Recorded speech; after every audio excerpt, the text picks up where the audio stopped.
Hallelujah. ದೇವರ ಪರಿಶುದ್ಧ ನಾಮಕ್ಕೆ ಸ್ತೋತ್ರವಾಗಲಿ. ಇವತ್ತಿನ ವಾಕ್ಯ ಭಾಗಕ್ಕೋಸ್ಕರ ನಾವು ಮತ್ತಾಯನ ಬರೆದ ಸುವಾರ್ತೆ 12ನೇ ಅಧ್ಯಾಯ 38ನೇ ವಾಕ್ಯದಿಂದ ನಾವು ಕೆಲವು ವಾಕ್ಯಗಳನ್ನು ಓದ್ಕೊಳ್ಳೋಣ. ಕರ್ತನಾದ ಯೇಸು ಕ್ರಿಸ್ತನು ಫರಿಸಾಯರಿಗೂ ಶಾಸ್ತ್ರೀಯರಿಗೂ ಉತ್ತರ ಕೊಡ್ತಾ ಇದ್ದಾರೆ. ಯಾಕಂದರೆ ಅವರಿಗೆ ಸೂಚಕ ಕಾರ್ಯಗಳನ್ನು ನೋಡ್ಬೇಕಂದ್ರೆ ಯೇಸು ಸ್ವಾಮಿ ಅದರ ವಿಷಯವಾಗಿ ಇಲ್ಲಿ ವಿವರಿಸ್ತಾ ಇದ್ದಾರೆ. ಆದರೆ ಈಗ ಯೇಸು ಸ್ವಾಮಿ ಕಡೆಗೆ ಹೇಳ್ತಾ ಇದ್ದಾನೆ 41ನೇ ವಾಕ್ಯದಲ್ಲಿ, ಯೋನನಿಗೇನು ದೊಡ್ಡವನು ಇಲ್ಲೇ ಇದ್ದಾನೆ. ಅದು ಯಾರು ಗೊತ್ತಾ? ನಮ್ಮ ಕರ್ತನಾದ ಯೇಸು ಕ್ರಿಸ್ತನು ಇಲ್ಲೇ ಇದ್ದಾನೆ. Hallelujah, hallelujah. ಅದು ಮಾತ್ರವಲ್ಲ, ಜ್ಞಾನಿಗಳಾದ ಸೆನೋಮೋಲನ ಅವನಿಗಿನೂ ಹೆಚ್ಚಾದವನು ಇಲ್ಲೇ ಇದ್ದಾನೆ. ಹಲ್ಲೆಲೂಯ. ನಮ್ಮ ಯೇಸು ಸ್ವಾಮಿ ಸರ್ವಶಕ್ತನಾದ ದೇವರು, ಅಖಿಲಾಂಡ ಪ್ರಪಂಚವನ್ನು ಸೃಷ್ಟಿ ಮಾಡಿರೋ ದೇವರು. ಆ ಯೇಸು ಇಲ್ಲೇ ಇದ್ದಾನೆ. ಆ ಯೇಸು ನಮ್ಮ ಪ್ರಾರ್ಥನೆ ಕೇಳುವನಾಗಿದ್ದಾನೆ. ಹಲ್ಲೆಲೂಯ. ಏಲಿಯನು ಪ್ರಾರ್ಥನೆ ಮಾಡಿದಾಗ ಬೆಂಕಿ ಇಳಿಸಿರುವ ದೇವರು. ಹಲ್ಲೆಲೂಯ. ದಾನಿಯೇಲನು ಪ್ರಾರ್ಥನೆ ಮಾಡಿದಾಗ ಬಿಡುಗಡೆ ಕೊಟ್ಟಿರುವ, ಸಿಂಹಗಳ ಬಾಯನ್ನು ಮುಚ್ಚಿರುವ ದೇವರು. ಹಲ್ಲೆಲೂಯ. ನಮ್ಮ ದೇವರು ಪ್ರಾರ್ಥನೆ ಕೇಳುವ ದೇವರು. ಹನ್ನೆರಡು ಪ್ರಾರ್ಥನೆ ಮಾಡಿದಾಗ ಅವಳು ಪ್ರಾರ್ಥನೆ ಕೇಳಿರುವ ದೇವರು. ದೇವರ ಮಕ್ಕಳೇ, ಯಾರು ಚಿಂತೆ ಮಾಡಬೇಡ್ರಿ, ನಮ್ಮ ಪ್ರಾರ್ಥನೆ ಕೇಳುವ ದೇವರು ಇಲ್ಲೇ ಇದ್ದಾನೆ. ಹನ್ನೆರಡು ಪ್ರಾರ್ಥನೆ ಮಾಡಿದಾಗ ಅವಳಿಗೊಂದು ಮಗುವನ್ನು ದೇವರು ಕೊಟ್ಟರು. ಹಲ್ಲೆಲೂಯ. ಹನ್ನೆರಡು ಪ್ರಾರ್ಥನೆ ಮಾಡಿದಾಗ ಒಂದು ಮಗುವನ್ನು ಕೊಟ್ಟರೆ ನಿಮಗೆ ಮಗುವನ್ನು ಕೊಡೋದಿಲ್ವಾ? ಕೊಡ್ತಾರೆ. ಹಲ್ಲೆಲೂಯ. ಏಲಿಯನು ಪ್ರಾರ್ಥನೆ ಮಾಡಿದಾಗ ಯಜ್ಞವೇದಿಯಲ್ಲಿ ಬೆಂಕಿ ಇಳಿಯಿತು. ಸುಮಾರು 850 ಮಂದಿ ಯಜ್ಞವೇದಿಗೆ ಸುತ್ತಲೂ ನೀರು ಒಯ್ದರು. ದೊಡ್ಡ ಕಾಲುವೆ ಮಾಡಿದರು. ಅದು ತುಂಬತ್ತಂಗ ನೀರು ಯಜ್ಞವೇದಿನೂ ನನೀತು, ಆ ಕಾಲುವೆಯನ್ನೆಲ್ಲ ತುಂಬಿಟ್ರು. ಅಷ್ಟು ತುಂಬಿದ್ರು ಕೂಡ ಏಲಿಯನು ಪ್ರಾರ್ಥನೆ ಮಾಡಿದಾಗ ಬೆಂಕಿ ಇಳಿಸಿದ್ರು. ಹಲ್ಲೆಲೂಯ. ನನ್ನದಿರುವ ಆ ಯಜ್ಞವೇದಿ, ಆ ಕಾಲುವೆಯಲ್ಲಿರುವ ನೀರು ಎಲ್ಲವನ್ನು ಬತ್ತಿ ಹೋಗಿ ಮಣ್ಣು ಕೂಡ ಸುಟ್ಟೋಯ್ತಂದೆ. ಹಲ್ಲೆಲೂಯ. ನಮ್ಮ ದೇವರಲ್ಲಿ ಅಸಾಧ್ಯವಾದ ಕಾರ್ಯವಿಲ್ಲ. ದೇವರ ಮಕ್ಕಳೇ, ನೀವು ಯಾವ ಕಷ್ಟದಿಂದ ಪ್ರಯಾಸದಲ್ಲಿ ಇಲ್ಲಿ ಬಂದಿದೆಯಾ, ನೀನು ದೇವರಿಗೆ ಮೊರೆ ಇಡು. ದೇವರಿಗೆ ಉತ್ತರ ಕೊಡುವ ದೇವರಾಗಿದ್ದಾನೆ. ಹಲ್ಲೆಲೂಯ. ದೇವರು ನಮಗೆ ಸ್ತೋತ್ರವಾಗಲಿ. ನಾವು ವಾಕ್ಯಕ್ಕೆ ಬರೋಣ. ಮತ್ತಾಯನ ಬರೆದ ಸುವಾರ್ತೆ 12ನೇ ಅಧ್ಯಾಯ 38ನೇ ವಾಕ್ಯದಿಂದ ನಾವು ಕೆಲವು ವಾಕ್ಯಗಳನ್ನು ಓದ್ಕೊಳ್ಳೋಣ. ಆಗ ಶಾಸ್ತ್ರಿಗಳಲ್ಲಿಯೂ ಪರಿಸಾರಲ್ಲಿಯೂ ಕೆಲವರು, ಬೋಧಕನೇ, ನಿನ್ನಿಂದಾಗುವ ಒಂದು ಸೂಚಕ ಕಾರ್ಯವನ್ನು ನೋಡಬೇಕು. ನಿಮ್ಮಿಂದ ಆಗುವ ಒಂದು ಸೂಚಕ ಕಾರ್ಯವನ್ನು ನಾವು ನೋಡಬೇಕು. ನೋಡ್ರಿ, ಎಂದ ಕೆಟ್ಟ ಜನಗಳು. ಅದೇ ವಾಕ್ಯದಲ್ಲಿ ಯೇಸು ಸ್ವಾಮಿ ಭೂತಗ್ರಸ್ತನನ್ನು ಬಿಡಿಸಿದ್ದಾರೆ. ನೋಡ್ರಿ 22ನೇ ವಾಕ್ಯ. ದೆವ್ವ ಹಿಡಿದು ಕುರುಡನು ಮೂಕನು ಆಗಿರುವ ಒಬ್ಬನನ್ನ, ಕುರುಡನಿಗೆ ಮೂಕನು ಆಗಿರುವ ಒಬ್ಬ ಮನುಷ್ಯನನ್ನ ಆತನ ಬಳಿಗೆ ತರತಂದಾಗ ಆತನವನನ್ನು ಸ್ವಸ್ಥ ಮಾಡಲು, ಆತನವರಿಗೆ ಸ್ವಸ್ಥ ಮಾಡಲು ಆ ಮೂಕನಿಗೆ ಬಾಯಿ ಕಣ್ಣು ಎರಡೂ ಬಂದವು. ಮೂಕನಿಗೆ ಬಾಯಿ ಕಣ್ಣು ಎರಡೂ ಬಂದವು. ಹಲ್ಲೆಲೂಯ. ಇಂಥ ದೇವರು ನಮ್ಮ ದೇವರು. ಇಷ್ಟೆಲ್ಲ ಅದ್ಭುತ ಮಾಡಿದಾಗ ಮತ್ತು ಫರಿಸಾಯರು ಶಾಸ್ತ್ರೀಯರು ಹೇಳ್ತಾ ಇದ್ದಾರೆ, ನಿನ್ನಿಂದ ಒಂದು ಸೂಚಕ ಕಾರ್ಯ ನೋಡಬೇಕು ಅಂತ. ಯೇಸು ಸ್ವಾಮಿಗೆ ಸಿಟ್ಟು ಬಂದರು. ಏನು ಹೇಳ್ತಾ ಇದ್ದಾರೆ ನೋಡು, 39ನೇ ವಾಕ್ಯ ನೋಡು. ಆತನವರಿಗೆ ಉತ್ತರ ಕೊಟ್ಟದ್ದೇನೆಂದರೆ, ವ್ಯಭಿಚಾರಣಿಯಂತಿರುವ ಈ ಕೆಟ್ಟ ಸಂತತಿಯು. ಹಲ್ಲೆಲೂಯ. ವ್ಯಭಿಚಾರಣಿಯಂತಿರುವ ಈ ಕೆಟ್ಟ ಸಂತತಿ ಅವರಿಗೆ ಡೈರೆಕ್ಟ್ ಬೈತಾ ಇದ್ದಾರೆ. ಸೂಚಕ ಕಾರ್ಯವನ್ನು ನೋಡಬೇಕೆಂದು ಅಪೇಕ್ಷಿಸುತ್ತದೆ. ಆದರೆ ಯೋನನೆಂಬ ಪ್ರವಾದಿ ಆದ ಸೂಚಕ ಕಾರ್ಯವೇ ಹೊರತು, ಸೂಚಕ ಕಾರ್ಯಗಳೇ ಹೊರತು ಬೇರೆ ಯಾವುದೂ ಇದಕ್ಕೆ ಸಿಕ್ಕುವುದಿಲ್ಲ. ಬೇರೆ ಯಾವುದೂ ನಿಮಗೆ ಸಿಕ್ಕುವುದಿಲ್ಲ. ಹಲ್ಲೆಲೂಯ. ಎಂಥ ಜನಗಳು ಇವರು? ಕೆಟ್ಟ ಜನಗಳು. ಅವರಿಗೆ ಸೂಚಕ ಕಾರ್ಯ ನೋಡ್ಬೇಕಂತೆ. ಕಡೆಗೆ ಯೇಸು ಸ್ವಾಮಿ ಏನಂದರು, ಇವರಿಗೆ ಬೇಕಾಗಿರೋ ಸೂಚಕ ಕಾರ್ಯಗಳು ಯೋನನು, ಒಬ್ಬ ಪ್ರವಾದಿಯಾದ ಯೋನನು. ಇವತ್ತು ಯೋನನ ವಿಷಯವಾಗಿ ನಾನು ಮಾತಾಡ್ತೇನೆ. ಪ್ರವಾದಿಯಾದ ಯೋನನು ಮಾಡಿರೋ ಸೂಚಕ ಕಾರ್ಯಗಳನ್ನೇ ಇವರಿಗೆ ಸಾಕ್ಷಿ ಏನದು? ಸೂಚಕ ಕಾರ್ಯಗಳು. ಯೋನನ ಅನೇಕ ಸೂಚಕ ಕಾರ್ಯಗಳು ಮಾಡಿದರು, ಇಡೀ ಪ್ರಪಂಚದಲ್ಲಿ ದಾಖಲೆ ಮಾಡಿದರು. ಏನು ದಾಖಲೆ ಗೊತ್ತಾ? ಒಂದೇ ಪ್ರಸಂಗದಲ್ಲಿ 1,20,000 ಜನ ದೇವರ ಕಡೆ ತಿರ್ಕೊಂಡ್ರು. 1,20,000 ಜನ ಒಂದೇ ಪ್ರಸಂಗಕ್ಕೆ ದೇವರ ಕಡೆಗೆ ತೀರ್ಕೊಂಡ್ರು. ಅದು ಮಾತ್ರವಲ್ಲ, ಯೋನನು ಮೀನಿನೊಳಗಡೆ ಎಷ್ಟು ದಿವಸ ಇದ್ದು? 3 ಹಗಲು 3 ರಾತ್ರಿ ಮೀನಿನೊಳಗಡೆ ಇದ್ದು ಆಮೇಲೆ ಹೊರಗಡೆ ಬಂದವು. ಯಾಕೆ ಇದನ್ನು ಹೇಳ್ತಾ ಇದ್ದೀವಿ ಅಂದರೆ, ನಮ್ಮ ಕರ್ತನಾದ ಯೇಸು ಕ್ರಿಸ್ತನು ನಮ್ಮ ಪಾಪಕ್ಕೋಸ್ಕರ, ಇಡೀ ಪ್ರಪಂಚದ ಪಾಪ ಪರಿಹಾರಕ್ಕೋಸ್ಕರ ಯೇಸು ಕಾಲ್ವರಿ ಶಿಲುಬೆಯಲ್ಲಿ ತನ್ನ ರಕ್ತವನ್ನೇ ನಮಗೋಸ್ಕರ ಸುರಿಸಿದರು. ನಮಗೋಸ್ಕರ ಯೇಸು ತನ್ನ ಪ್ರಾಣವನ್ನೇ ಕೊಟ್ಟನು. ಇಡೀ ಮಾನವ ಜನಾಂಗಗಳನ್ನು ರಕ್ಷಿಸುವುದಕ್ಕೋಸ್ಕರ ನಮಗೋಸ್ಕರ ಯೇಸು ತನ್ನ ಪ್ರಾಣವನ್ನೇ ಕೊಟ್ಟನು. ಯೇಸು ಸತ್ತನು, ಊಣಲ್ಪಟ್ಟನು, 3ನೇ ದಿನ ಎದ್ದು ಬಂದು ಯೇಸು ಇವತ್ತು ಜೀವಿಸುವ ದೇವರಾಗಿದ್ದಾನೆ. ಇದಕ್ಕಿಂತ ದೊಡ್ಡ ಸೂಚಕ ಕಾರ್ಯಗಳು ಯಾವುದೂ ಇಲ್ಲ. ಹಲ್ಲೆಲೂಯ. ಫರಿಸಾಯರಿಗೂ ಶಾಸ್ತ್ರಿಯರಿಗೂ ಹೇಳ್ತಾ ಇದ್ದಾರೆ, ಇದೇ ನಿಮಗೆ ಬೇಕಾಗಿರೋ ಸೂಚಕ ಕಾರ್ಯ. ನೀವು ನೋಡ್ರಿ, ನಾನೇನು ಮಾಡ್ತೀನಿ? ಪಾಪಿಗಳಿಗೋಸ್ಕರ ಸಾಯ್ತೀನಿ, ಆಮೇಲೆ ಊಣಲ್ಪಡ್ತೀನಿ, 3ನೇ ದಿನ ಎದ್ದು ಬರ್ತೀನಿ. ಹಲ್ಲೆಲೂಯ. ನಮ್ಮ ಯೇಸು ಎದ್ದು ಬಂದಿರುವ ದೇವರಾಗಿದ್ದಾನೆ. ಹಲ್ಲೆಲೂಯ. ನಮ್ಮ ಯೇಸು ಇವತ್ತು ಜೀವಿಸುವ ದೇವರಿದ್ದಾನೆ. ಆ ಯೇಸು ಇವತ್ತು ನಮ್ಮ ಮಧ್ಯದಲ್ಲಿದ್ದಾನೆ. ನಿಮಗೆಲ್ಲ ಕಷ್ಟಗಳು, ಪ್ರಯಾಸಗಳು, ರೋಗಗಳು, ದುಃಖಗಳು ಇದ್ದರೆ ಯೇಸು ಸ್ವಾಮಿಗೆ ಬೇಡ್ಕೊಳ್ರಿ. ನಿಮಗೆ ಮಕ್ಕಳಿಲ್ವಾ? ಯೇಸು ಸ್ವಾಮಿಗೆ ಬೇಡ್ಕೊಳ್ರಿ. ರೋಗ ಇದೆಯಾ? ಯೇಸು ಸ್ವಾಮಿಗೆ ಬೇಡ್ಕೊಳ್ರಿ. ಎಂಥ ಕಷ್ಟಗಳು ಪ್ರಯಾಸಗಳಲ್ಲಿ ನೀವು ಬಂದಿದ್ದೀರಾ? ಯೇಸು ಸ್ವಾಮಿಗೆ ಬೇಡ್ಕೊಳ್ರಿ. ನಿಮಗೆ ಸಮಸ್ಯೆಗಳಿದೆಯಾ? ಆ ಯೇಸುಗೆ ಬೇಡ್ಕೊಳ್ರಿ. ಯೇಸು ಒಬ್ಬನೇ ಪರಿಹಾರನು. ಹಲ್ಲೆಲೂಯ. ಯೇಸುವಿನಲ್ಲಿ ಅಸಾಧ್ಯವಾದ ಕಾರ್ಯಗಳು ಎಂದೂ ಇಲ್ಲ. ಯೇಸು ಅಂತ ಬಂದವರನ್ನ ಎಂದಿಗೂ ಒಬ್ಬರಿಗೂ ಯೇಸು ತಳ್ಳಿ ಬಿಡಲಿಲ್ಲ. ಎಲ್ಲರಿಗೂ ಸ್ವಸ್ಥ ಮಾಡಿದರು, ಎಲ್ಲರಿಗೂ ಪರಿಹಾರ ಕೊಟ್ಟರು ನಮ್ಮ ಯೇಸು ಒಬ್ಬನೇ. ಹಲ್ಲೆಲೂಯ. ಯೇಸು ಹೇಳ್ತಾನೆ, ಪ್ರವಾದಿಯಾದ ಯೋನನಿಗೂ ನಾನು ದೊಡ್ಡವನು. ಹಲ್ಲೆಲೂಯ. ಆ ಯೋನನ ಚರಿತ್ರೆಯನ್ನು ನಾವು ನೋಡೋಣ. ಯೋನನ ಪ್ರವಾದನ ಗ್ರಂಥ. ಯೆಹೋವನು ಅಮಿತ್ತಯ ಮಗನಾದ ಯೋನನಿಗೆ, ನೀನೆದ್ದು ಆ ದೊಡ್ಡ ಪಟ್ಟಣವಾದ ನಿನೆವೆಗೆ ಹೋಗಿ ಗಟ್ಟಿಯಾಗಿ ಕೂಗುತ್ತಾ ಅದನ್ನ ಖಂಡಿಸು. ಅದರ ನಿವಾಸಿಗಳ ದುಷ್ಟತನವು ನನ್ನ ಸನ್ನಿಧಿಗೆ ಮುಟ್ಟಿದ್ದೇವೆ. ಹಲ್ಲೆಲೂಯ. ದೇವರ ಮಕ್ಕಳೇ, ಪ್ರಪಂಚದಲ್ಲಿ ದುಷ್ಟತನ ಹೆಚ್ಚಾಗಿದ್ದಾವೆ.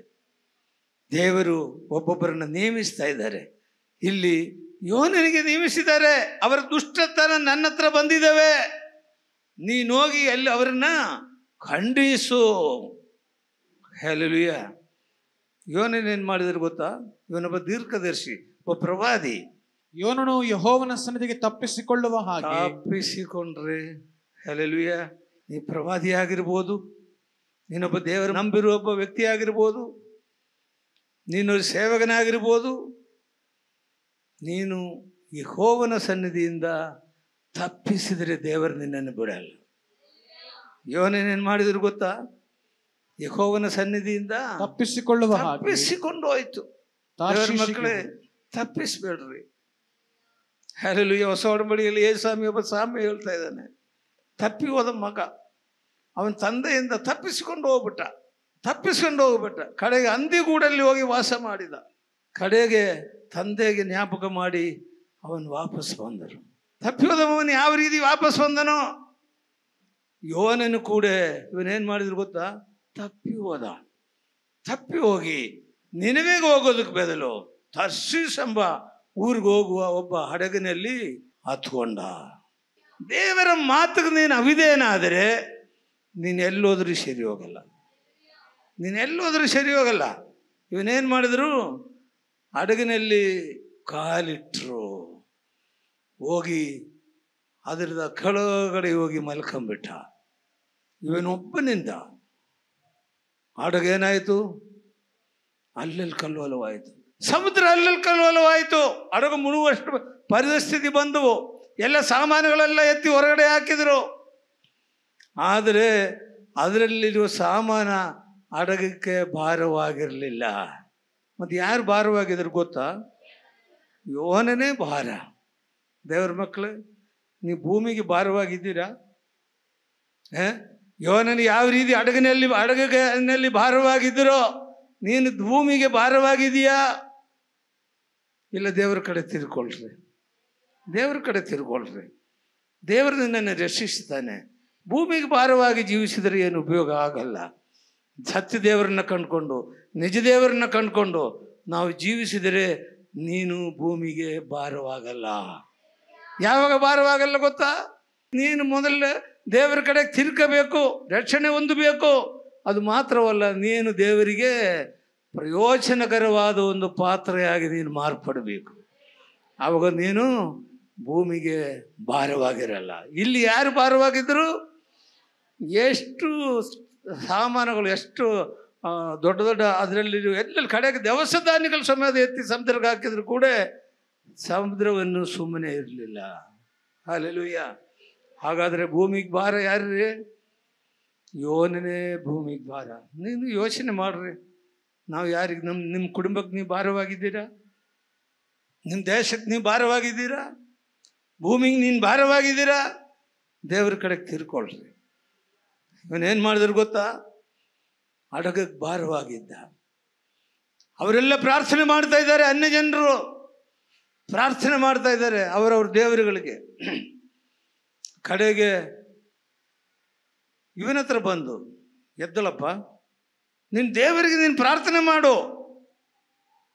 ಪ್ರಾರ್ಥನೆ ಮಾಡಿಲ್ಲ, ಪ್ರಾರ್ಥನೆ ಮಾಡಿಲ್ಲ. ಹಾಗಾದರೆ ಯಾರಿಂದ ಇದು ಬಂದಿತ್ತು ಎಂಬುದಾಗಿ ನಾವು ನೋಡೋಣ ಎಂಬುದಾಗಿ ಚೀಟ್ ಹಾಕಿದರು. ಚೀಟ್ ಯಾರ ಮೇಲೆ ಬಿದ್ದು? ಯೋನನ ಮೇಲೆ ಚೀಟು ಬಿದ್ದಿದ್ವು.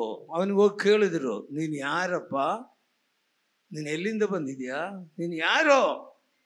ಅವಾಗ ಇವನು ಉತ್ತರ ಕೊಡೋದು ಮಾತ್ರ ಕರೆಕ್ಟಾಗಿ ಹೇಳ್ತಾ ಇದ್ದಾನೆ. ನೋಡ್ರಿ 9ನೇ ವಾಕ್ಯ. ನಾನು ಹೆಬ್ರಿಯನು, ಕಡಲನ್ನ ಒಣನೆಲವನ್ನು ಸೃಷ್ಟಿಸಿ, ಕಡಲನ್ನ ಒಣನೆಲವನ್ನ ಸೃಷ್ಟಿ ಮಾಡಿರುವ ಪರಲೋಕ ದೇವರಾದ ಯೆಹೋವನ ಭಕ್ತನು. ಪರಲೋಕದ ದೇವರಾದ ಯೆಹೋವನ ಭಕ್ತನು. ಹೌದಾ? ನೀನು ದೇವರ ಭಕ್ತನಾ? ಮತ್ತೆ ಯಾಕಪ್ಪ ಹಿಂಗೆ ಮಾಡಿದ್ಯಾ? ಅನ್ಯ ಜನರಿಂದ ಬಯಸ್ಕೊಳ್ತಾ ಇದ್ದಾರೆ. ಯಾಕಪ್ಪ ಹಿಂಗೆ ಮಾಡಿದ್ಯಾ? ದೇವರಿಗೆ ವಿರುದ್ಧವಾಗಿ ನೀನೇನು ಮಾಡಿದ್ಯಪ್ಪ? ದೇವರಿಗೆ ವಿರುದ್ಧವಾಗಿ ನೀನೇನು ಮಾಡಿದ್ಯಾ? ದೇವರನ್ನ ತಪ್ಪಿಸ್ಕೊಂಡು ಹೋಗುಂದ್ರೆ ನಿನಗೆ ಸಾಧ್ಯನಾ? 139ನೇ ಕೀರ್ತನೆಯಲ್ಲಿ ಬರೆದಿದೆಯಲ್ಲ, ಏನು? ನೀನು ಎಲ್ಲಿಗೂ ತಪ್ಪಿಸ್ಕೊಂಡ್ರು ನನ್ನ ಆತ್ಮ ತಪ್ಪಿಸ್ಕೊಂಡು ಎಲ್ಲಿಗೆ ಹೋಗಲಿ? ಮೇಲಕ್ಕೇರಿ ಹೋದ್ರು ಅಲ್ಲಿಯೂ ನೀನು ಮೇಲಕ್ಕೇರಿ ಹೋದ್ರು ಅಲ್ಲಿ ನೀನು ಇರ್ತೀಯಾ? ಪಾತಾಳಕ್ಕಿಳಿದು ಬಂದ್ರು ಅಲ್ಲಿ ನೀನು ಇರ್ತೀಯಾ? ಸಮುದ್ರದ ಕಟ್ಟ ಕಡೆ ಕೈ ನಡೆಸು. ಸಮುದ್ರದ ಕಟ್ಟ ಕಡೆಗೆ ಹೋದ್ರು ಅಲ್ಲಿಯೂ ನಾನು ಇರ್ತೀನಿ. ಮತ್ತೆಲ್ಲಪ್ಪ ತಪ್ಪಿಸ್ಕೊಂಡು ಹೋಗ್ತೀಯಾ? ಎಲ್ಲಿ ತಪ್ಪಿಸ್ಕೊಂಡು ಹೋಗ್ತೀಯಾ? ಬಿಡಲ್ಲ ದೇವರು, ಬಿಡಲ್ಲ. ಇವತ್ತು ಯೋಚನೆ ಮಾಡ್ಕೊಳ್ರಿ, ನೀವು ದೇವರಿಂದ ತಪ್ಪಿಸ್ಕೊಂಡು ಹೋಗೋದಕ್ಕೆ ಸಾಧ್ಯವಿಲ್ಲ. ಯಾವ ರೀತಿ ತಪ್ಪಿಸ್ಕೊಂಡು ಹೋಗೋದು ನೀವೇ ಯೋಚನೆ ಮಾಡ್ಕೊಳ್ರಿ. ಯಾವ ರೀತಿ ನಾವು ದೇವರನ್ನ ತಪ್ಪಿಸ್ಕೊಂಡು ಹೋಗ್ತಾ ಇದೆಯಾ ಎಂಬುದಾಗಿ. ದೇವರಿಗೆ ವಾಕ್ಯಕ್ಕೆ ವಿರುದ್ಧವಾಗಿ ನೀವು ಜೀವಿಸಿದಾಗ, ದೇವರಿಗೆ ವಾಕ್ಯ ಅನುಸರಿಸಿದೆಲ್ಲ ನೀವು ಜೀವಿಸಿದಾಗ ನೀವು ದೇವರಿಂದ ತಪ್ಪಿಸ್ಕೊಂಡು ಹೋಗೋರಾಗಿರ್ತೀರಿ. ದೇವರ ನಿಮ್ಮನೆ ಬಿಡಲ್ಲ. ಹಲ್ಲೆಲೂಯಾ. ಇಲ್ಲಿ ಏನಾಯ್ತು ಗೊತ್ತಾ? ಯೋನನು ಅವನು ಸಾಕ್ಷಿ ಹೇಳ್ತಾ ಇದ್ದಾನೆ, ಒಳ್ಳೆ ಸಾಕ್ಷಿ. ನಾನು ಒಬ್ಬ ಹೆಬ್ರಿಯನು, ಅಖಿಲಾಂಡ ಪ್ರಪಂಚವನ್ನು ಸೃಷ್ಟಿ ಮಾಡಿರೋ ದೇವರ ಭಕ್ತನು ನಾನು. ಇವನು ಒಬ್ಬ ಪ್ರವಾದಿ, ಒಬ್ಬ ದೇವರ ಭಕ್ತನು. ಇವನೇನು ಮಾಡಬೇಕಾಯ್ತು? ಪ್ರಾರ್ಥನೆ ಮಾಡಬೇಕಾಯ್ತು. ಸಮುದ್ರವೆಲ್ಲ ಅಲ್ಲಲ್ಲಿ ಕಲ್ಲವಾಗುತ್ತೆ, ಈ ಹಡಗು ಮುಳುಗೋಗೋ ಸಂದರ್ಭ ಬಂದಿದೆ. ಇವನೇನು ಮಾಡ್ತಾ ಇದ್ದಾನೆ ಗೊತ್ತಾ? ಸ್ಥಳದಲ್ಲಿ ಹೋಗಿ ಆರಾಮಾಗಿ ಅವನು ಹೆಂಗೆ ನಿದ್ರೆ ಬಂದು ದೇವರಿಗೆ ಗೊತ್ತು. ಆರಾಮಾಗಿ ನಿದ್ರೆ ಮಾಡ್ತಾ ಇದ್ದಾನೆ ಇವನು. ಅವ್ರು ಎಬ್ಬರಿಸಿದ್ರು ಕೂಡ ಪ್ರಾರ್ಥನೆ ಮಾಡೋಕ್ಕೆ ಮಾತ್ರ ಅವನು ತಯಾರಿಲ್ಲ. ದೇವರ ಮಕ್ಕಳೇ, ನಿಮ್ಮ ಜೀವನದಲ್ಲಿ ಪ್ರಾರ್ಥನೆ ಇದೆಯಾ? ಪ್ರಾರ್ಥನೆ ಇದೆಯಾ? ಪ್ರಾರ್ಥನೆ ಮಾಡ್ರಿ. ಕಷ್ಟಗಳು ಪ್ರಯಾಸಗಳು ಬಂದಾಗ ಪ್ರಾರ್ಥನೆ ಮಾಡ್ರಿ. ನಿನಗೆ ಮಾತ್ರವಲ್ಲ, ನಿನ್ನ ಕುಟುಂಬದಲ್ಲಿ ಕಷ್ಟ ಬಂದಾಗ, ನಿನ್ನ ದೇಶದಲ್ಲಿ ಕಷ್ಟ ಬಂದಾಗ ನೀನೇನು ಮಾಡಬೇಕು? ಪ್ರಾರ್ಥನೆ ಮಾಡಬೇಕು. ಪ್ರಾರ್ಥನೆ ಮಾಡಿಲ್ವಾ ದೇವರು ಬಿಡಲ್ಲ. ಹಲ್ಲೆಲೂಯಾ. ಇವನು ಏನಂತ ಹೇಳಿದ್ರು ಗೊತ್ತಾ? ಮತ್ತು ನಾವು ಏನು ಮಾಡಬೇಕಪ್ಪ? ಚೀಟಿ ನಿನ್ನ ಹೆಸರ ಮೇಲೆ ಬಿದ್ದಿದೆ, ನೀವೇನು ಮಾಡಬೇಕು? ಆದರೂ ಪ್ರಾರ್ಥನೆ ಮಾಡೋಕ್ಕೆ ತಯಾರಲ್ಲ. ಇವನೇನು ಹೇಳ್ತಾನೆ ಗೊತ್ತಾ? ನನ್ನನ್ನೆತ್ತಿ ಸಮುದ್ರಕ್ಕೆ ಹಾಕ್ರಿ. ನೋಡ್ರಿ ಅವನ ಧೈರ್ಯ ಎಷ್ಟು ಮಟ್ಟಿಗಿದೆ. ನನ್ನನ್ನೆತ್ತಿ ಸಮುದ್ರಕ್ಕೆ ಹಾಕ್ರಿ, ಆದರೂ ನಾನು ಪ್ರಾರ್ಥನೆ ಮಾಡಲ್ಲ. ಹಠಮಾರಿತನ. ದೇವರಿಗೆ ಪ್ರಾರ್ಥನೆ ಮಾಡಿದರೆ ಅಲ್ಲಿ ಸಮುದ್ರ, ಅಲ್ಲಲ್ಲಿ ಕಲರವಾದ ಸಮುದ್ರ ಎಲ್ಲ ಶಾಂತವಾಗೋದು. ಯಾಕಂದರೆ ಇವನು ಯಾರ ಭಕ್ತನು? ಅಖಿಲಾಂಡ ಪ್ರಪಂಚವನ್ನು ಸೃಷ್ಟಿ ಮಾಡಿರುವ ದೇವರ ಭಕ್ತನು. ಇವನು ಪ್ರಾರ್ಥನೆ ಮಾಡೋಕ್ಕೆ ತಯಾರಿಲ್ಲ. ನಾನು ಹೇಳೋದು ನಿಮ್ಗೆ ಗಮನಿಸ್ತಾ ಇದ್ದೀರಾ? ಎಷ್ಟು ಜನ ಪ್ರಾರ್ಥನೆ ಮಾಡ್ತೀರಿ? ಪ್ರಾರ್ಥನೆ ಮಾಡಿದರೆ ನಿಮ್ಮ ಜೀವನದಲ್ಲಿ ಜಯ ಉಂಟು. ಕಡೆಗೆ ಇವನ್ನ ರಕ್ಷಿಸಕ್ಕೆ ಹಡಗಿನಲ್ಲಿದ್ದವರು ಪ್ರಯತ್ನ ಮಾಡಿದ್ರು, ಆಗಲಿಲ್ಲ. ಕಡೆಗೆ ಏನು ಮಾಡಿದ್ರು? ಇವನನ್ನೆತ್ತಿ ಸಮುದ್ರಕ್ಕೆ ಹಾಕ್ಬಿಟ್ಟ. ಹಲ್ಲೆಲೂಯ. ಇವನು ಯಾರ್ರೇ? ಪ್ರವಾದಿ. ಅಖಿಲಾಂಡ ಪ್ರಪಂಚವನ್ನು ಸೃಷ್ಟಿ ಮಾಡಿರುವ ದೇವರ ಭಕ್ತ. ಇವನ್ ನಾಶವಾಗಿ ದೇವರಿಗೆ ಬಿಡಲಿಲ್ಲ. ದೇವರೇನು ಮಾಡಿದ್ರು ಗೊತ್ತಾ? 1ನೇ ಅಧ್ಯಾಯ 17ನೇ ವಾಕ್ಯ. ಇತ್ತ ಯೋನನನ್ನು ನುಂಗಲು ಯೆಹೋವನು ಒಂದು ದೊಡ್ಡ ಮೀನಿಗೆ ಅಪ್ಪಣೆ ಮಾಡಿದನು. ಒಂದು ದೊಡ್ಡ ಮೀನಿಗೆ ಯೆಹೋವನ ಅಪ್ಪಣೆ ಮಾಡಿದರು. ಯೋನನು 3 ದಿನ ಹಗಲಿರುಳು ಆ ಮೀನಿನ ಹೊಟ್ಟೆಯೊಳಗೆ ಇದ್ದನು. ಹಲ್ಲೆಲೂಯ. ಈಗ ಯೋನನಿಗೆ ಬುದ್ಧಿ ಬಂದು. ನೋಡ್ರಿ 2ನೇ ಅಧ್ಯಾಯದಲ್ಲಿ ಏನ್ ಬರ್ದಾರ ನೋಡ್ರಿ. ಯೋನನು ಆ ಮೀನಿನ ಹೊಟ್ಟೆಯೊಳಗೆ ಇದ್ದುಕೊಂಡು ತನ್ನ ದೇವರಾದ ಯೆಹೋವನಿಗೆ ಹೀಗೆ ಪ್ರಾರ್ಥನೆ ಮಾಡಿದನು. ಹಡಗಿನಲ್ಲಿದ್ದಾಗ ಪ್ರಾರ್ಥನೆ ಮಾಡಿಲ್ಲ. ಯಾಕೆ? ಇವನ್ ದೇವರಿಂದ ಬಿಟ್ಟು ಓಡೋಗ್ತಾ ಇದ್ದ. ನೀನು ಎಲ್ಲೋದ್ರೂ ನಿನ್ನನ್ನು ಬಿಡಲ್ಲ. ನೀನು ಆರಾಧಿಸೋ ದೇವರು ಸತ್ಯ ದೇವರು. ನೀನು ಆರಾಧಿಸೋ ದೇವರು ಜೀವಿಸೋ ದೇವರು. ನೀನು ಆರಾಧಿಸೋ ದೇವರು ನಮ್ಮ ಪ್ರಾರ್ಥನೆಯನ್ನು ಕೇಳುವ ದೇವರು. ನಮ್ಮ ಪ್ರಾರ್ಥನೆಗೆ ಸದುತ್ತರ ಕೊಡುವ ದೇವರು. ಆ ದೇವರನ್ನು ಬಿಟ್ಟು ನೀನು ಎಲ್ಲಿ ಓಡೋಗ್ತೀಯಾ? ನೋಡ್ರಿ ಏನಂದ ಪ್ರಾರ್ಥನೆ ಮಾಡ್ತಾ ಇದ್ದ ನೋಡ್ರಿ. ಇವನು ಇಕ್ಕಟ್ಟಿನಲ್ಲಿ ನಾನು ಯೆಹೋವನಿಗೆ ಮೊರೆಯಿಟ್ಟನು. ಏನ್ ಇಕ್ಕಟ್ಟು? ಇವನೇ ಮಾಡ್ಕೊಂಡಿರೋದು ಇಕ್ಕಟ್ಟಿನಲ್ಲಿ ನಾನು ದೇವರಿಗೆ ಮೊರೆಯಿಟ್ಟನು. ಆತ ನನಗೆ ಸದುತ್ತರವನ್ನು ದಯಪಾಲಿಸಿದನು. ಆತನು ನಮಗೆ ಸದುತ್ತರವನ್ನ ದಯಪಾಲಿಸಿದನು. ದೇವರ ಮಕ್ಕಳೇ, ಇಕ್ಕಟ್ಟಿನಲ್ಲಿ ಕಷ್ಟ ಬಂದಾಗ, ರೋಗ ಬಂದಾಗ, ಪ್ರಯಾಸ ಬಂದಾಗ ನೀನು ದೇವರಿಗೆ ಮೊರೆ ಇಡಬೇಕು. ಹಲ್ಲೆಲೂಯ. ಎಷ್ಟು ಜನ ಮೊರೆ ಹಿಡಿತೀರಿ ದೇವರಿಗೆ? ನೀನು ದೇವರಿಗೆ ಮೊರೆ ಇಟ್ಟರೆ ದೇವರೇನು ಮಾಡ್ತಾರೆ? ನಿನ್ನ ಪ್ರಾರ್ಥನೆಗೆ ಉತ್ತರವನ್ನು ಕೊಡ್ತಾನೆ. ಹಲ್ಲೆಲೂಯ. ನೋಡ್ರಿ, ಅದು 4ನೇ ವಾಕ್ಯ. ಮತ್ತೆ ನಿನ್ನ ಸಾನ್ನಿಧ್ಯದಿಂದ ಬೆಸಾಡಲ್ಪಟ್ಟಿದ್ದೇನೆ ಅಂದುಕೊಂಡೆನು, ಆದರೂ ನಿನ್ನ ಪರಿಶುದ್ಧಾಲಯವನ್ನ ಪುನಃ ದರ್ಶನ ಮಾಡುವನು. ಹಲ್ಲೆಲೂಯ. ನಾನು ತಪ್ಪು ಮಾಡಿದ್ರೆ ನೀನಾಗಲೇ ಬಿಸಾಕ್ಬಿಟ್ಟಿದ್ದೆ ಅಂತ ತಿಳ್ಕೊಂಡಿದ್ದರು. ಆದರೆ ಏನಾಯ್ತು ಇಲ್ಲಿ? ನಿನ್ನ ಪರಿಶುದ್ಧಾಲಯವನ್ನು ಪುನಃ ನನಗೆ ದರ್ಶನ ಮಾಡಿದನು. ಹಲ್ಲೆಲೂಯ. ಪರಿಶುದ್ಧಾಲಯಕ್ಕೆ ಎಷ್ಟು ಜನ ಬರ್ತಿದ್ರಿ? ದೇವರನ್ನು ಆರಾಧಿಸೋದಕ್ಕೆ ವಾರಕ್ಕೊಂದೇ ಸರ್ತಿ ದೇವರನ್ನ ಆರಾಧನೆ ಮಾಡೋದಕ್ಕೋಸ್ಕರ ನೀವು ಸೇರಿ ಬರಲೇಬೇಕು. ಎಂದ ಕಷ್ಟ ಬರಲಿ, ಇಕ್ಕಟ್ಟು ಬರಲಿ, ರೋಗ ಬರಲಿ, ದುಃಖ ಬರಲಿ, ಅನೇಕ ಸಮಸ್ಯೆಗಳು ನಿಮ್ಮನ್ನು ಕಾಡಿಸಲಿ, ದೇವರ ಆಲಯಕ್ಕೆ ಬಂದಾಗ ಎಲ್ಲದಕ್ಕೂ ನಿಮಗೆ ಪರಿಹಾರ ಕೊಡುವನಾಗಿದ್ದಾನೆ ನಮ್ಮ ದೇವರು. ಹಲ್ಲೆಲೂಯ. ನೋಡ್ರಿ, ಮತ್ತೆ ಪರ್ವತಗಳ ಬುಡದ ತನಕ ಇಳಿದನು. ಭೂಲೋಕದ ಅಗುಳಿಗಳು ಎಂದಿಗೂ ತೆಗೆಯದ ಹಾಗೆ ನನ್ನ ಹಿಂದೆ ಹಾಕಲ್ಪಟ್ಟವು. ನನ್ನ ದೇವರಾದ ಯೆಹೋವನೇ, ನೀನು ನನ್ನ ಪ್ರಾಣವನ್ನ ಅಧೋಲೋಕದೊಳಗಿಂದ ಉದ್ಧರಿಸಿದಿ. ನನ್ನ ಆತ್ಮ ನನ್ನಲ್ಲಿ ಕುಂದಿದಾಗ ಯೆಹೋವನು ಅದನ್ನು ಸ್ಮರಿಸಿದನು. ನನ್ನ ಭಿನ್ನ ಹೊಂದಿನಿಗೆ ಮುಟ್ಟಿತು. ನನ್ನ ಭಿನ್ನವು ನಿನಗೆ ಮುಟ್ಟಿತು. ನಿನ್ನ ಪರಿಶುದ್ಧಾಲಯಕ್ಕೆ ಸೇರಿತು. ಸುಳ್ಳು ವಿಗ್ರಹಗಳನ್ನು ಅವಲಂಬಿಸಿದವರು ತಮ್ಮ ಕರುಣಾನಿಧಿಯನ್ನು ತೊರೆದು ಬಿಡುವರು. ನಾನಾದರೂ ಸ್ತೋತ್ರ ಧ್ವನಿಯಿಂದ ನಿನಗೆ ಯಜ್ಞವನ್ನು ಅರ್ಪಿಸುವೆನು. ಹಲ್ಲೆಲೂಯ. ನಾನಾದರೂ ಸ್ತೋತ್ರ ಧ್ವನಿಯಿಂದ ನಿನಗೆ ಯಜ್ಞವನ್ನು ಅರ್ಪಿಸುತ್ತೀವಿ. ಆರೈಕೆಯನ್ನು ಸಲ್ಲಿಸುವೆನು. ರಕ್ಷಣೆಯು ಯೆಹೋವನಿಂದಲೇ ಉಂಟಾಗದು. ಎಲ್ಲಿ ಇದ್ಕೊಂಡು ಹೇಳ್ತಾ ಇದ್ದಾನೆ ಇವನೆಲ್ಲ ಗೊತ್ತಾ? ಇದು ಮೀನೊಳಗಡೆ ಇದ್ಕೊಂಡು ಹೇಳ್ತಾ ಇದ್ದಾನೆ. ಆದ್ರೆ ಇವನು ಹಡಗಿನಲ್ಲಿ ಇದ್ದಲ್ಲ, ಆವಾಗ ಏನು ಪ್ರಾರ್ಥನೆ ಮಾಡಿಲ್ಲ ಅಂದ್ರೆ ಕೂಡ ದೇವರಲ್ಲಿ ಅದ್ಭುತ ಮಾಡಿದ್ರು. ಏನ್ ಗೊತ್ತಾ? ಇವನ್ ಎತ್ತಿ ಯಾವಾಗ ಸಮುದ್ರಕ್ಕೆ ಹಾಕ್ಬಿಟ್ರು, ಹಡಗೆಲ್ಲ ಶಾಂತವಾಗ್ಬಿಡ್ತು. ಆವಾಗ ಅವ್ರಿಗೆ ಗೊತ್ತಾಯ್ತು, ಯೆಹೋವನೇ ನಿಜವಾದ ದೇವರು. ಯೆಹೋವನೇ ನಿಜವಾದ ದೇವರು. ಹಡಗಿನಲ್ಲಿ ಇದ್ದವರೆಲ್ಲರೂ ರಕ್ಷಣೆ ಹೊಂದರು. ರಕ್ಷಣೆ ಹೊಂದಿ ನೋಡ್ರಿ, ಅಲ್ಲಿ ವಾಕ್ಯವನ್ನು ನೋಡ್ರಿ 15-16 ವಾಕ್ಯ ನೋಡಿ. ಆ ಜನರು ಯೆಹೋವನಿಗೆ ಬಹಳ ಭಯಪಟ್ಟು ಆತನಿಗೆ ಯಜ್ಞವನ್ನ ಅರ್ಪಿಸಿದರು, ಹರಕೆಗಳನ್ನ ಮಾಡಿಕೊಂಡರು. ಹಲ್ಲೆಲೂಯ. ದೇವರಿಗೆ ಯಜ್ಞವನ್ನು ಅರ್ಪಿಸಿದ್ರು. ಯಾರು? ಅನ್ಯ ಜನಾಂಗಗಳು. ಯೋನನಿಗೆ ಯಾವಾಗ ಎತ್ತಿ ಸಮುದ್ರಕ್ಕೆ ಹಾಕ್ಬಿಟ್ರು, ಹಡಗು ಯಾವಾಗ ಶಾಂತವಾಯಿತು, ಅವರಿಗೆ ಗೊತ್ತಾಯಿತು ಏನು? ನಿಜವಾದ ದೇವರು ಯೆಹೋವನಾದ ದೇವರು, ಅಖಿಲಾಂಡ ಪ್ರಪಂಚವನ್ನು ಸೃಷ್ಟಿ ಮಾಡಿರುವ ದೇವರೇ ನಿಜವಾದ ದೇವರು. ಅವ್ರಿಗೆ ಯಾವಾಗ ಅರ್ಥವಾಯಿತು, ಆ ದೇವರನ್ನು ಆರಾಧನೆ ಮಾಡೋಕ್ಕೆ ಶುರುವಾಯಿತು.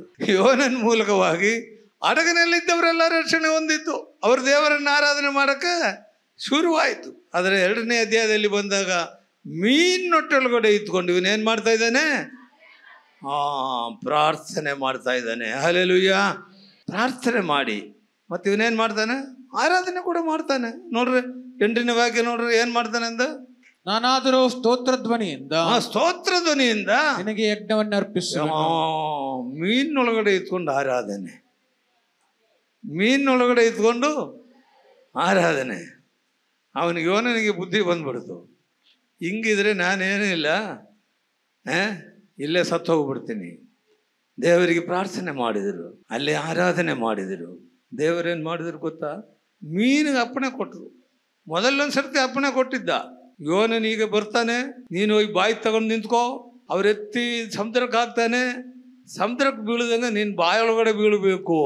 ತಿಮಿಂಗಲ ಅಂದರೆ ದೊಡ್ಡದು, ನಮ್ಮ ಚರ್ಚ್ ಅಷ್ಟು ಇರ್ತದೆ, ಇದರೊಳಗಡೆ ಒಬ್ಬ ಮನುಷ್ಯನಿಗೆ ಇರೋಕ್ಕಾಗಲ್ವಾ? ಬಾಯಿ ತೆಗ್ದಾಗ ಏನಾಯಿತು? ಮೀನೊಳಗಡೆ ಹೋಗ್ಬಿಡ್ತು.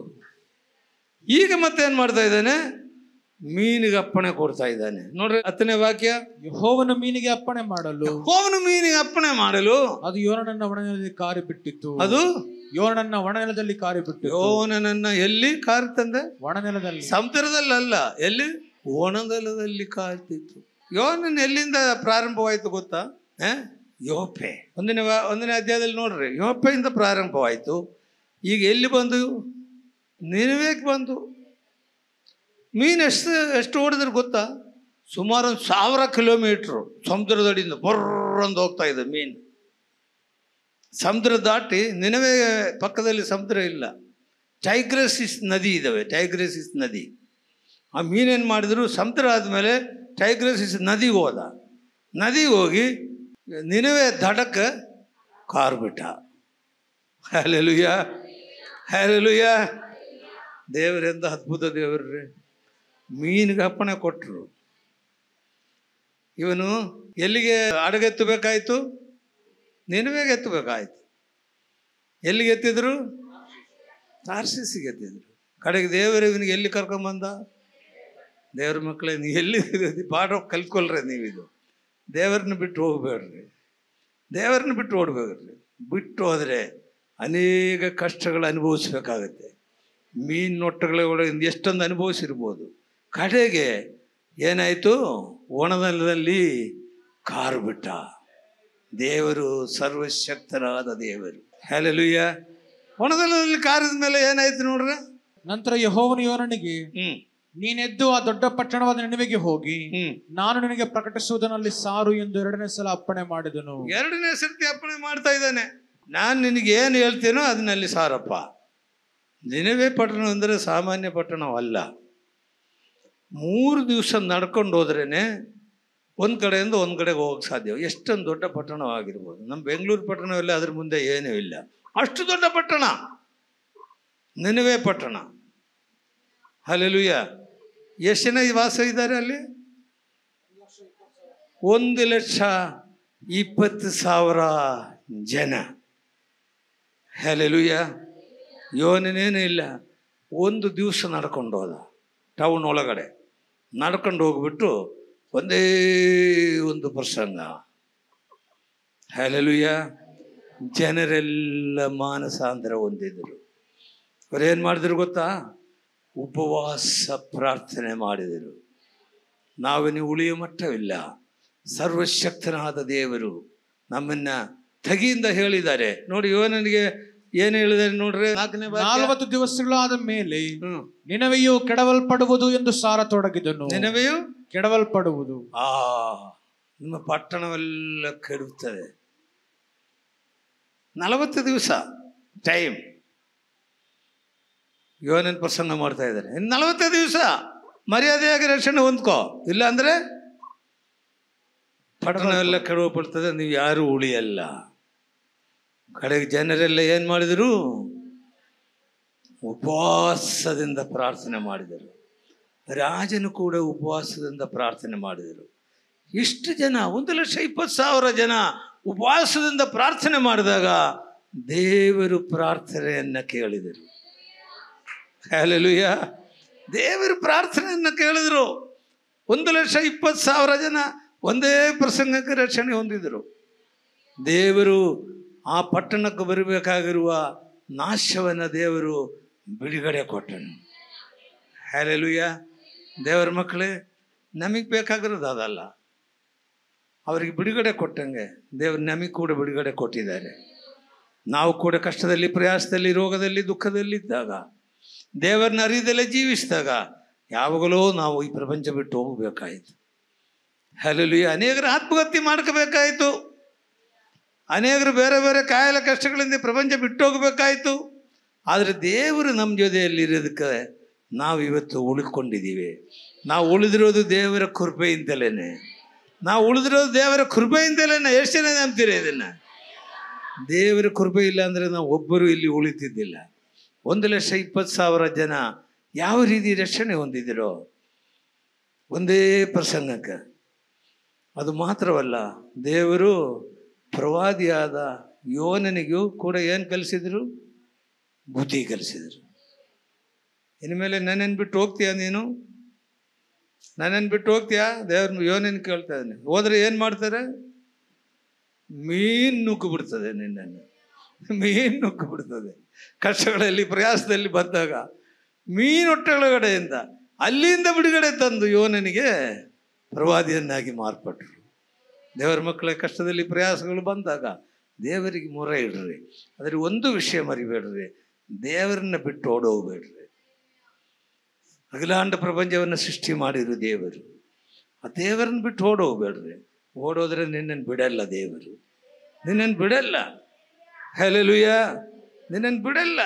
ಮೀನಲ್ಲಿ ಹೊಟ್ಟೆ ಒಳಗಡೆ ಆದರೂ ಪರವಾಗಿಲ್ಲ, ಬೇರೆ ಯಾವ ರೀತಿ ರೋಗಗಳಲ್ಲಾದರೂ ಪರವಾಗಿಲ್ಲ, ಬೇರೆ ಯಾವ ರೀತಿ ಕಷ್ಟಗಳಲ್ಲಾದರೂ ಪರವಾಗಿಲ್ಲ, ಯಾವ ಅಪಘಾತಗಳಲ್ಲಾದರೂ ಪರವಾಗಿಲ್ಲ, ದೇವರು ನಿನ್ನನ್ನು ಬಿಡಲ್ಲ. ಅದರಿಂದ ಸತ್ಯ ದೇವರನ್ನ ಬಿಟ್ಟು ಹೋಗ್ಬೇಡ್ರಿ. ವಾಕ್ಯಗಳಿಂದ ದೇವರು ನಮ್ಮನ್ನು ಆಶೀರ್ವದಿಸಲಿ. ದೇವರ ನಮಗೆ ಸ್ತೋತ್ರವಾಗಲಿ. ಹಲ್ಲೆಲೂಯಾ. ನಾವು ಪ್ರಾರ್ಥನೆ ಮಾಡ್ಕೊಳ್ಳೋಣ. ನಮ್ಮನ್ನು ಬಹಳವಾಗಿ ಪ್ರೀತಿ ಮಾಡುವ ಸ್ವರ್ಗೀಯ ತಂದೆ ಆದ ದೇವರೇ, ಯೇಸುವೆ, ನೀನು ಸರ್ವಶಕ್ತನಾದ ದೇವರಪ್ಪ. ಯೋನನೊಳ್ಳೆ ಸಾಕ್ಷಿಯನ್ನು ಹೇಳಿದೆ. ನಾನೊಬ್ಬ ಹೆಬ್ರಿಯನು. ಒಣನೆಲವು, ಭೂಮಿಯು, ಸಮುದ್ರವು, ಅಖಿಲಾಂಡ ಪ್ರಪಂಚವನ್ನು ಸೃಷ್ಟಿ ಮಾಡಿರುವ ದೇವರ ಭಕ್ತನು ನಾನು. ಆದರೆ ದೇವರಿಗೆ ಮಾತಿಗೆ ಅವಿಧೇಯನಾಗಿ ಬಂದ್ಬಿಟ್ಟಿದ್ದೀನಿ. ಹಲ್ಲೆಲೂಯಾ. ನೀನು ಇವತ್ತು ಬೇಡ್ಕೊಂಡ್ರೆ ದೇವರು ನಿಮಗೆ ಬಿಡುಗಡೆ ಕೊಡ್ತಾನೆ, ಬಿಡುಗಡೆ ಕೊಡ್ತಾನೆ. ದೇವರನ್ನು ಬಿಟ್ಟು ಹೋಗಬೇಡ್ರಿ. ನಾವು ಆರಾಧಿಸೋ ದೇವರು ಜೀವಿಸೋ ದೇವರು, ಸರ್ವಶಕ್ತನಾದ ದೇವರು. ನಮಗೋಸ್ಕರ ಕಾಲ್ವರಿ ಶಿಲುಬೆಯಲ್ಲಿ ಸತ್ತು ಸಮಾಧಿ ಮಾಡಿ 3 ದಿವಸ ಮಣ್ಣಡಿಗಿದ್ದು ಎದ್ದು ಬಂದಿರೋ ದೇವರಾಗಿದ್ದಾನೆ. ಆ ದೇವರು ಇವತ್ತು ಜೀವಿಸ್ತಾ ಇದ್ದಾನೆ. ಆ ದೇವರು ಇವತ್ತು ನಮ್ಮ ಮಧ್ಯದಲ್ಲಿದ್ದಾನೆ. ನಿಮ್ಮ ಪ್ರಾರ್ಥನೆಯನ್ನು ಕೇಳುವ ದೇವರಾಗಿದ್ದಾನೆ. ಯೇಸುವೇ, ನಿನಗೆ ಸ್ತೋತ್ರಪ್ಪ. ಜನರನ್ನು ರಕ್ಷಿಸಪ್ಪ, ಬಿಡುಗಡೆ ಕೊಡಪ್ಪ. ಯೇಸು ಕ್ರಿಸ್ತನ ನಾಮದಲ್ಲಿ ಬೇಡುತ್ತೀವಿ ತಂದೆ, ಆಮೇನ್. ಈ ಕಾರ್ಯಕ್ರಮವು church of god full gospel church Chitradurga ವತಿಯಿಂದ ಪ್ರಸಾರವಾಯಿತು.